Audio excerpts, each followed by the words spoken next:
از جمله مثلا یکی از چیزهایی که بر زبان خیلی ها جاری است، وقتی که به کسی گفته میشه این لباس نپوش،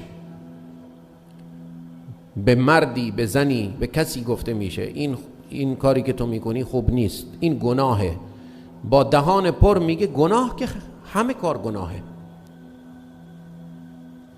این میدونید منهج کیه؟ این منهج یهوده. یهود برای این که کارهای خلاف خودش رو توجیه بکنه حتی دست زد به این که انبیا را هم گناهکار جلوه بده و به مردم و خودش بگه که گناه که آدم گناه، همه کار گناهه. چه میتونیم بکنیم؟ یعنی چی همه کار گناهه؟ همه کار گناه نیست، غالبیت کارها گناه نیست، اندکی از کارها گناهه، اقل کارها گناه است. غالبیت چیزهایی که در جهان وجود دارد بالای 70 و چیزی درصد از کارها در جهان گناه نیست، حلاله، مشکلی نیست. یهود آمد و ساحت انبیا را آلوده کرد، دروغ پردازی کرد در مورد انبیا.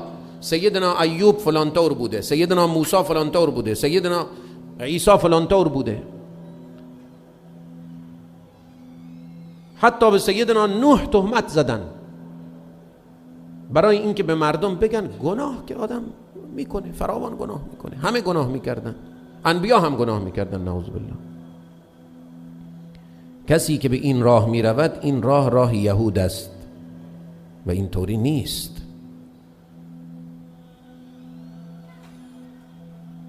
در دیگری ابلیس ممکنه به روی من و شما بگشاید و بگه که بله الله بسیار بزرگتر و مهربانتر از این هست که به خاطر این چیزهای کوچک ما رو مجازات بکنه. شما قرار نیست که قانون رو معین بکنی، شما قرار هست که بندگی بکنی، شما قرار هست که قانون رو اجرا بکنی، نه که قانون رو معین بکنی. این که چه کاری نزد الله بزرگ است و چه کاری کوچک است او تعیین میکنه. نزد اهل سنت حسن و قبح، گناه، نیک و بد، خوب و خراب شرعی هست، عقلی نیست. این که انسان با عقل خودش بررسی بکنه بگه این خوبه اون بده، شریعت معین میکنه که چه خوبه چه بده. آنچه که شریعت میگوید خوب است خوب است، اگر تمام جهان با هم متفق بشن که بده. آنچه که شریعت معین میکند بد است بد است، اگر کل جهان با هم اتفاق بکنن که خوب است. و بد خوب نمیشه با توافق مردم. این که الله کرا مجازات میکند و کرا مجازات نمیکند هم تو فضول نیستی،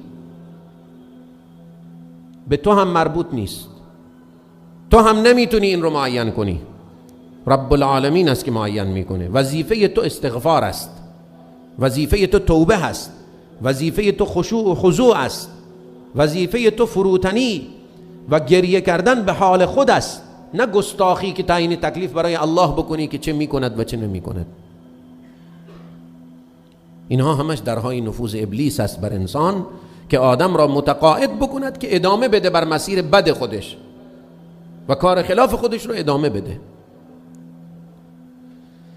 اینها او را بر این واداشته بوده که دست از کار بد نکشد. حالا مواجه شده با یک اعمال نامه ای که در اون اعمال نامه همه چیز ثبت و ضبط شده. ولم ادری ما حسابیه، کاش من حساب خود را نمیدانستم. آدم وقتی میفهمه که نتیجه کارش خوشایند نیست، میخوان بهش خبر بدن، میگه نمیخواد بگی، نمیخوام بشنوم، لذتی نمیبره از شنیدنش، آزرده میشه، ناراحت میشه، استقبال نمیکنه از این.